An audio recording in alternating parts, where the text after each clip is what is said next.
Hello everyone.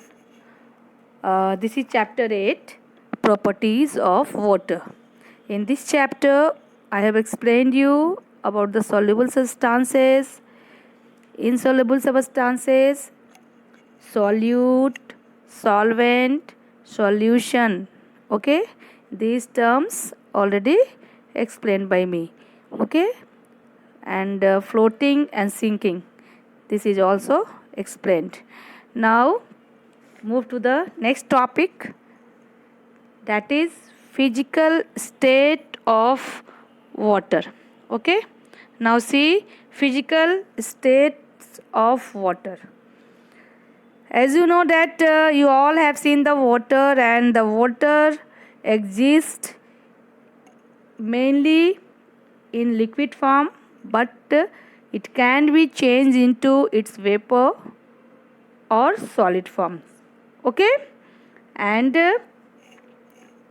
listen now the next, how will you change the liquid water into water vapor? Then what will you do to change the liquid water into the water?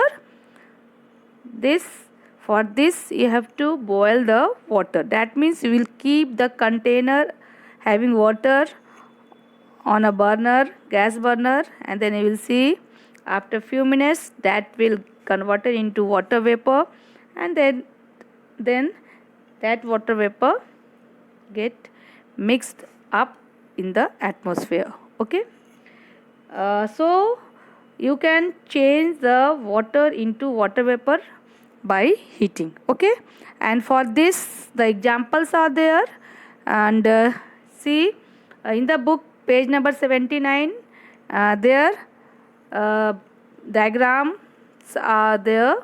In that diagram here, when you keep the wet cloth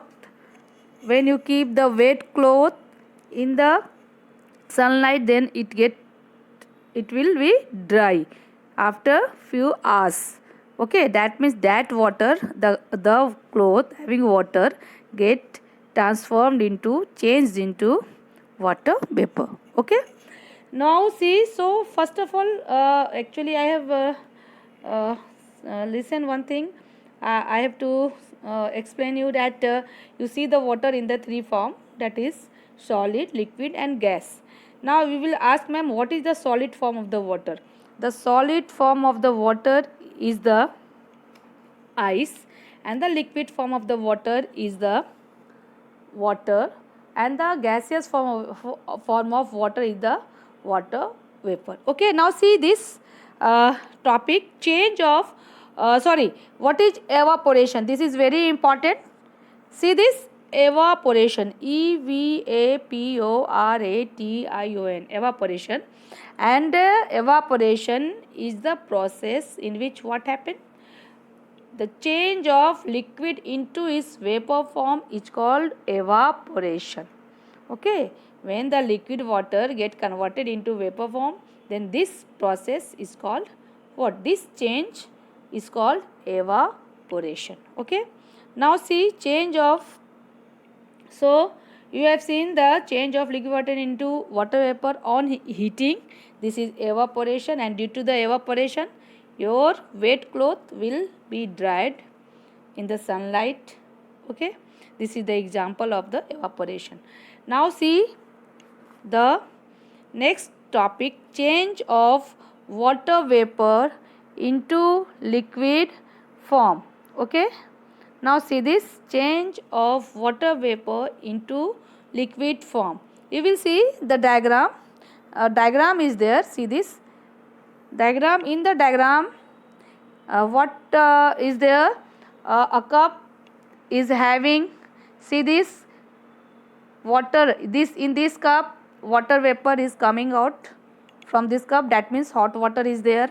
And when you will keep a lid on this cup, then what will you see? When you will remove this lid after few minutes, then you will see that tiny water droplets are there on the disc. Okay, and why? Because the water vapor which come, the water vapor that when get in contact with the lid, then what will happen?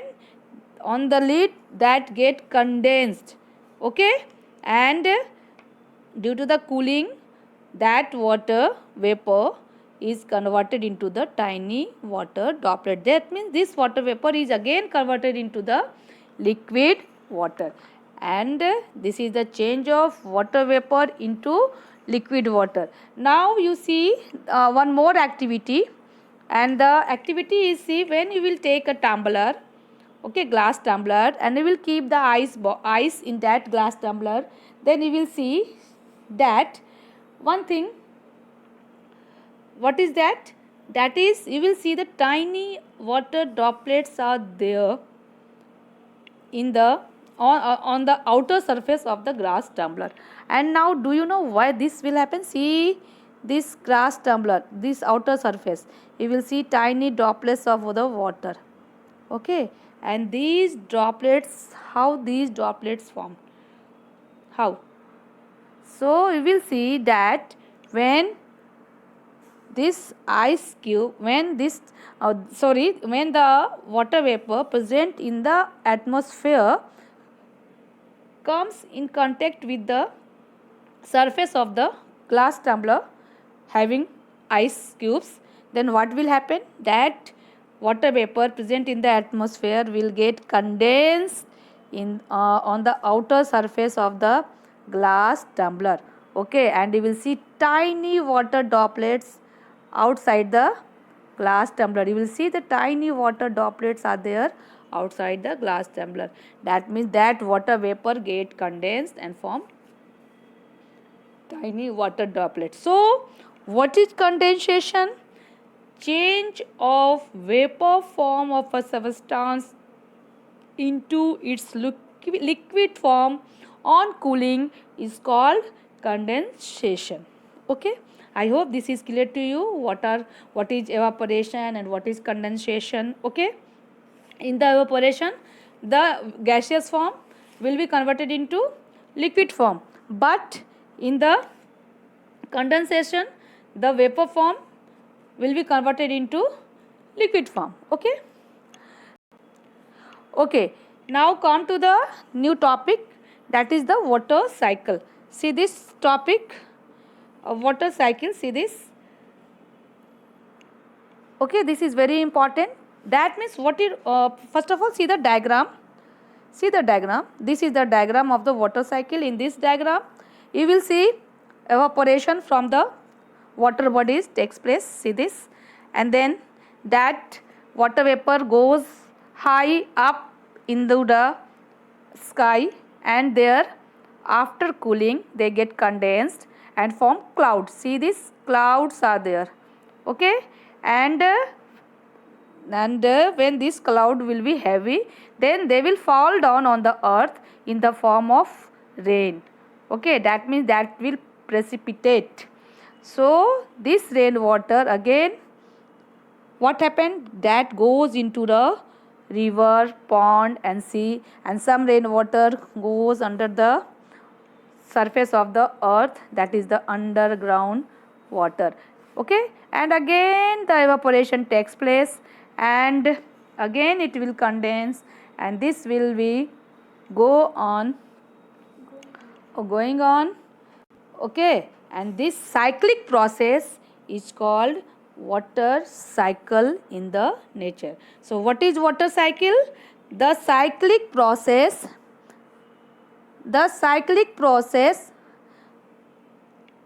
of, underline it, the cyclic process of evaporation of the water from the earth's surface followed by condensation. Its condensation is called water cycle in the nature. Okay, and one more thing I have to explain you, and that is the word is the transpiration. So see the page number 81, transpiration. See this transpiration, this is very important word. See transpiration, see the do you know? In the do you know transpiration, what is there? Transpiration, what is transpiration? Transpiration is a process similar to evaporation, and it is the loss of water from the parts of the plant, especially through the leaves. Okay, and transpiration add to the amount of water vapor present in the air, and thus it also plays a role in the cloud formation. That means in the cloud the water vapor from the plants that also get mixed up in the air, and that also form cloud. Okay, so these are the topics which you have to read in this chapter. Now come to the keywords. See, the keywords are there. There are keywords, and they are the condensation, evaporation, solute, solution, and solvent. And these all the keywords are very, very important. Now come to the condensation. Change of vapor form of a substance into liquid form on cooling is called condensation. Okay, and now what is evaporation? The change of liquid into its vapor form is called evaporation. And what is solute? The substance that gets dissolved in a medium to form a solution is called solute. And what is solution? The mixture formed when a substance dissolves completely in any medium is called solution. And what is solvent? The medium in which a substance is dissolved to form a solution is called solvent.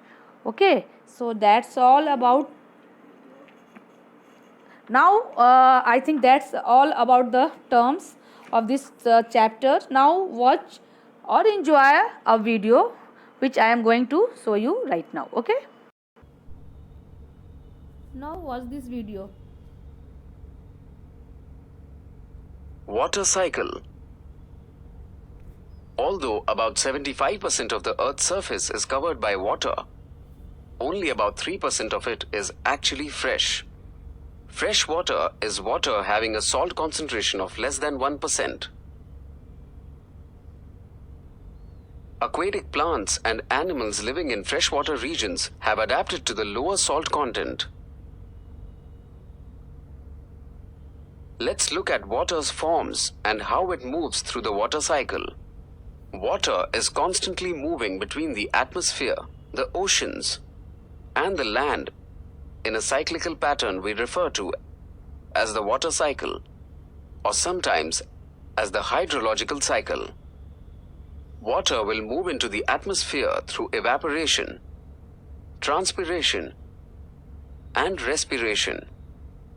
Heat from the sun will convert the liquid water from oceans, seas, lakes, ponds, and rivers into a gaseous water vapor.